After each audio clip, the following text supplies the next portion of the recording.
Hi, welcome back to General Chemistry 1. I'm Dr. Fang Xu. Today we're going to talk about oxidation reduction reactions, or called redox reactions. It's one of the most important and most commonly seen type of reaction in chemistry. So first, let's talk about oxidation number, or O dot N dot. As you probably remember this chart before, it shows the common charges cation or anion can carry. If you still remember from 1A, 2A, 3A group, if we have a cation, it will carry charge +1, +2, and +3. If it's 7A, 6, and 5A, counting from the right to left, and if it's an anion, it usually carries charge of -1, -2, -3. And there are a few other charges we can carry in the transition metal period. The charge a cation or anion carries, it's very similar to the concept of oxidation state or oxidation number. Oxidation state or oxidation number describes the ability of losing electrons as an element. It's including an element as a substance and those in a compound. So typically, an oxidation number equals to the charge that an element carries. In other words, if lithium is in a compound, and I ask you what's the common oxidation number for lithium, you can say it's +1. It's the same as the charge it usually carries. Also with, say, fluorine, I ask what's the oxidation number of fluorine in a compound. You say it usually carries -1 charge, so the oxidation number is -1. That's also valid. There are some rules to determine the oxidation number. It's all summarized in table 4.5. So besides those common charges equals to the common oxidation numbers in compounds, there are other rules. For example, if an atom is in its elemental form, in other words, if you have an elemental substance, does not matter whether it's a diatomic element substance or a molecular element substance, whatever, if it's an elemental substance, the oxidation number of that specific element is 0. So when we talk about oxidation number, we always refer to an element, not a compound. It could be an element in a compound, but it's still an element. Okay, if it's elemental substance, the oxidation number of that element is 0. If it forms a monoatomic ion, that monoatomic means only one atom. It usually refers to, say, lithium plus, fluorine minus, chlorine minus, those ions that made it by only one atom. The oxidation number of that element equals to the charge it carries. If there's a compound or group that has multiple elements, the sum of this oxidation number equals to the charge it carries. If it's a compound, the charge is 0, the sum of the oxidation number is 0. If it's a polyatomic ion, then the sum of oxidation number should equal to the charge the polyatomic ion carries. Okay, here are some specific atoms in the periodic table. For group 1A and 2A, the oxidation number is 1 and 2 in all compounds, as I mentioned before. Then hydrogen has two different cases. It's +1 when it meets with nonmetals, and the oxidation number will be -1 when it meets with metals and boron. If it's sodium hydrate, that hydrogen has -1 oxidation number. Fluorine is always -1 in all compounds. And for oxygen, there are two cases. If it's in the peroxide, which means there are O2 come together as a group and in total carries -2 charge, then the oxidation number of oxygen is -1. All other compounds except with fluorine, the oxygen will be -2 charge and also -2 oxidation number.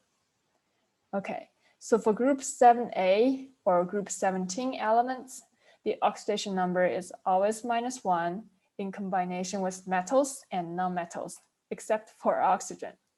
Okay, and other except for oxygen and other halogens lower in the group.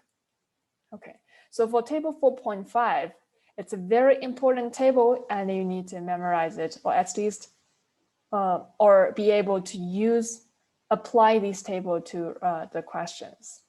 So let's take a look at a few problems. Determine the oxidation number of the red element. So S8, S is in red. What is the oxidation number of this S?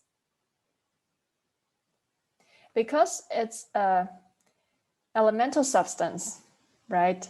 It's only one element in this substance. The oxidation number of the sulfur is 0. You can kind of understand that in this way. If it's only sulfur in this substance, so all the sulfur atoms are the same. So electrons will not transfer from one sulfur to the other. They are the same. The ability to attract electrons are the same. So the oxidation number is 0. Okay. Now, let's take a second example. Aluminum oxide. The aluminum is in red. For this aluminum, we need to, there are two ways you can do that. One is aluminum is in the 3A group, so it would typically carries a +3 charge. Also, it's aluminum, besides aluminum, there is oxygen in this compound. In this case, oxygen carries -2 charge because it's not showing up as O2. Okay, -2 charge in total, we have -6, -6 charge. That should offset by the 2 aluminum, so each aluminum should have +3 charge or +3 oxidation number. H2O2, the oxygen is in red. What's its oxidation number?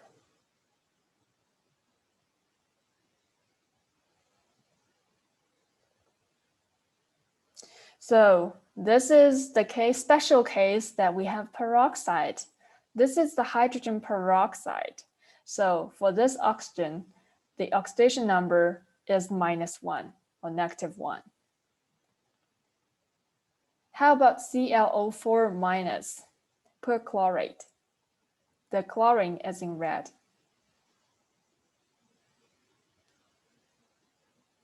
The oxidation number of this chlorine should be +7 because the sum of the oxidation number should equals the iron's charge.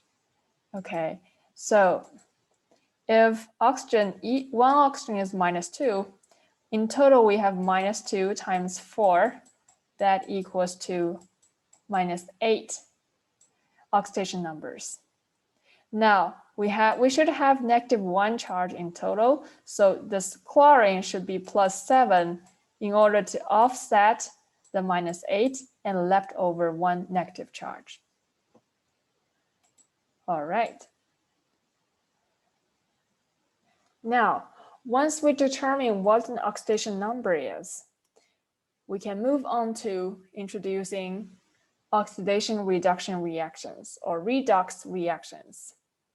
Here is an example of redox reactions. 2 magnesium react with oxygen, it burns, and give you magnesium oxide. For redox reactions, the oxidation number of at least one, usually 2 or 3 elements should change.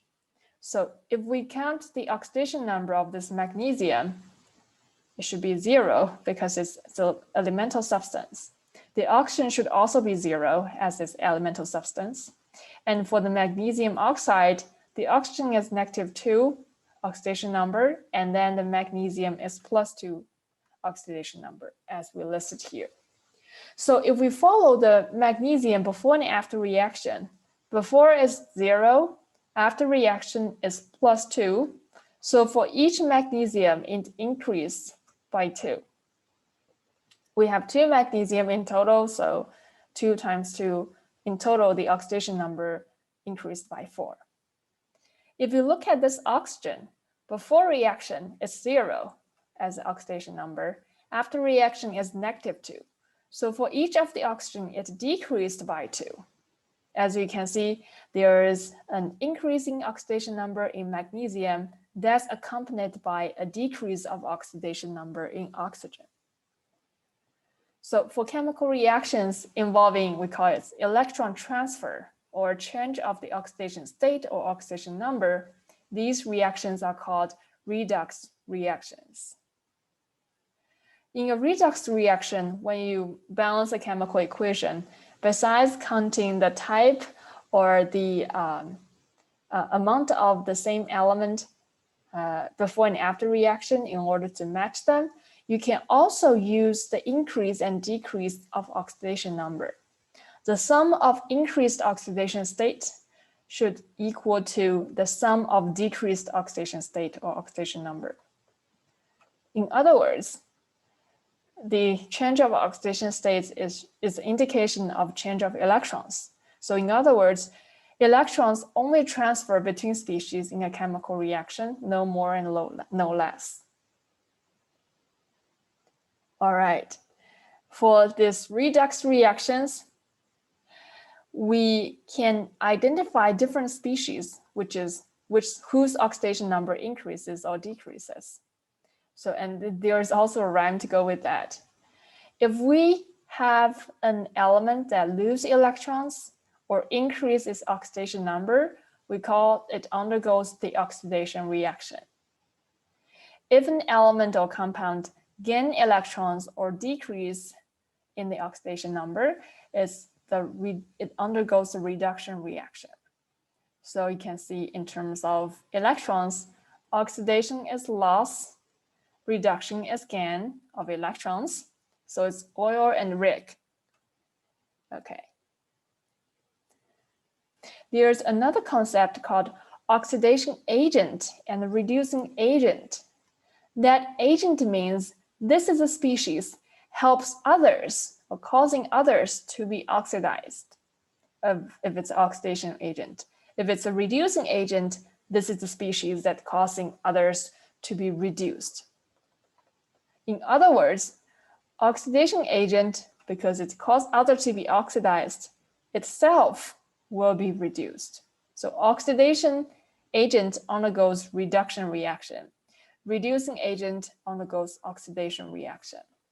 So please make sure, think twice, which one is which, and you should be able to determine which one is oxidation reduction agent or which one undergoes oxidation or reduction reactions. Take this oxidation of magnesium as example. Magnesium, it loses electrons, so the magnesium is oxidized, or in other words, magnesium increases its oxidation number, so the magnesium is oxidized.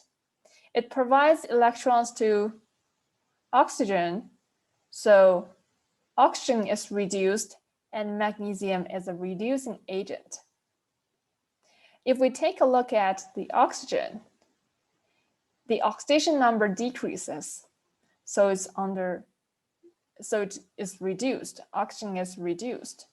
However, it helps magnesium to be oxidized, so this oxygen is the oxygen is an oxidation agent. So determining which one is oxidized, reduced, which one is a reducing agent or oxidizing agent is very important. Okay, let's take a look at a few oxidation problems. So first, determine the oxidation number of each element in the following. A, scandium oxide, Sc2O3. For this one, oxygen has three oxygens together, so it's not O2, it's not peroxide. The oxygen should have an oxidation number of -2. And then for this compound, the total sum of oxidation number should be 0. So from that, we can calculate the charge or the oxidation number of scandium each scandium element carries, and that is +3. The second question, gallium chloride, GaCl3.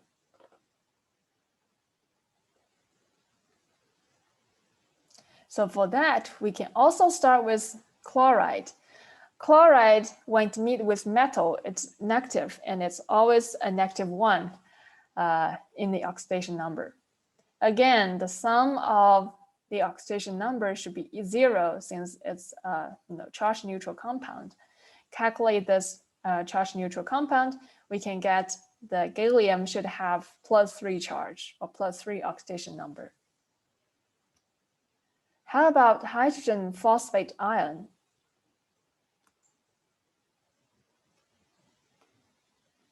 For hydrogen phosphate ion, you write it out as HPO4 2 minus. So it's a polyatomic anion. And in this polyatomic anion, the oxygen is -2 charge. Hydrogen is +1 because there's no metals. When hydrogen when hydrogen meets with metals, it can be -1. In all other cases, it's +1.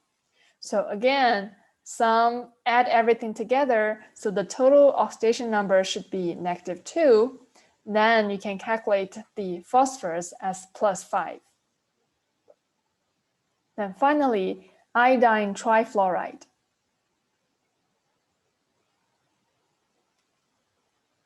For iodine trifluoride, according to the name of the compound, you can write the formula as IF3.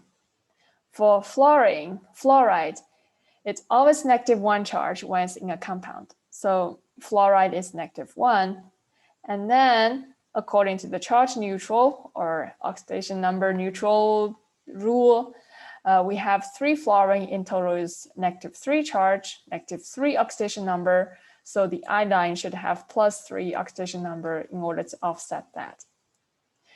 From these 4 examples, we can know when determining an oxidation number of an element in a compound or species, we can start with the oxidation number that you're sure about. For example, oxygen, fluorine, or chlorine, like those you are sure about. Another type of question is determining oxidation agent or reducing agent. So here, if we have carbon plus O2 to produce CO2, which one is the oxidation agent? Well, if we want to determine which one is the oxidation agent under reduction reaction, that means the oxidation number decreases. So before reaction, carbon is an elemental substance, the oxidation number is 0. Oxygen the same, is also 0. In the CO2, oxygen is -2. That's for sure, we're sure about. So we have 2 oxygen. In total, we have -4 in oxidation number. So the carbon should have +4 to offset that as a compound. Now, determine the oxidizing agent, which means it will under reduction reaction, the oxidation number decreases. So that one is oxygen. Oxygen decreases from 0 to -2.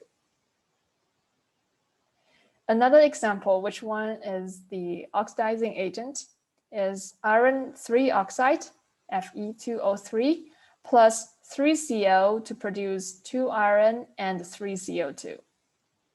Which one is the oxidizing agent?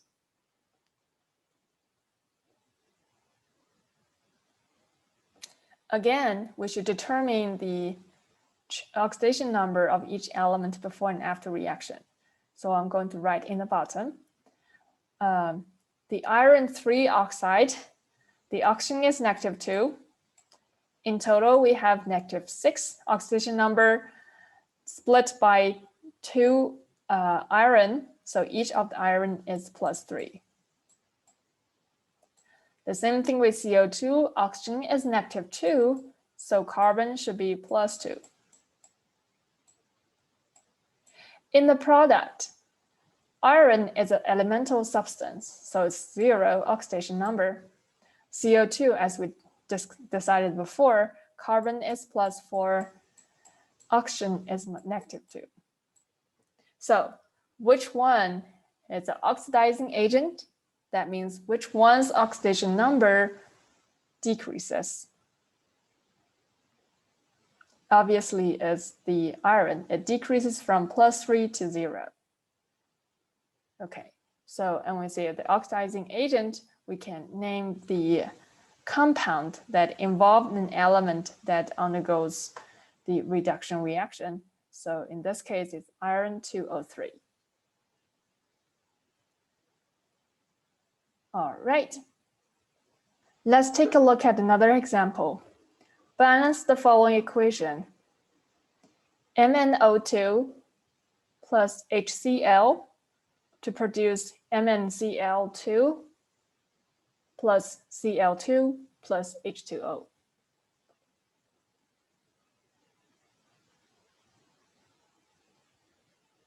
Okay, so if you take a look at these questions, of course, you can use a previous method to balance a chemical equation.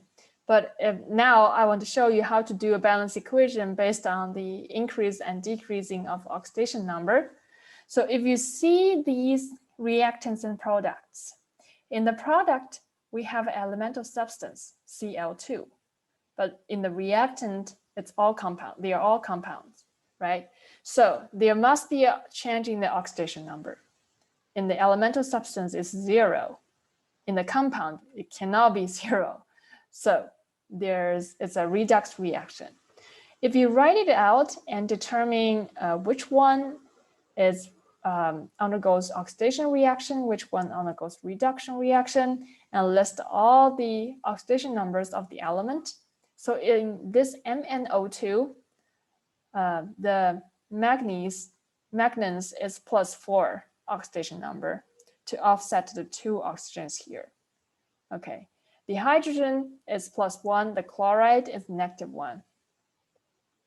And in the product side, the chloride is -1. We have 2 of them, so the manganese is +2. And then, of course, in the chlorine gas is 0. The water is +1 in hydrogen and -2 in oxygen.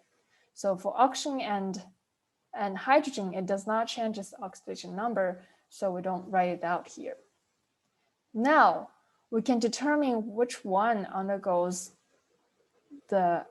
which one's oxidation number reduces, which one increases. The amount should equal. For this manganese, it decreases by 2, and we only have this one manganese here, so it's fine. And then for the chlorine gas, it increases by 1, but because we have 2 chlorine in this chlorine gas, it increases by +1 times 2, that equals 2 +2. The total amount, as the chemical equation for now, the total amount of oxidation number decreases is -2. The total amount of oxidation number increases is +2. So they are equal. Then we can fix the ratio between these 2 compounds, manganese oxide and chlorine gas. That's 1-to-1 ratio. After it's fixed, then we can balance the rest, right? So because of its 1 manganese on the left, we should have 1 manganese on the right. And then on the right, we have 4 chlorine. So on the left, we should also have 4 chlorine. So we can add 4 as a coefficient before hydrochloric gas. Then finally, we can balance the hydrogen and oxygen. Before reaction, we have 4 hydrogen. So after reaction, we can also make 4 hydrogen. You can check if oxygen is conserved. Before reaction, we have 2 oxygen. After reaction, now we also have 2 oxygen. So it's good. Now, the chemical equation is balanced. We can leave out all the 1 as a coefficient because that's the default. All right. This is the end of this video about redox reactions, and hope you understand these materials, and see you next time in our videos. Bye-bye.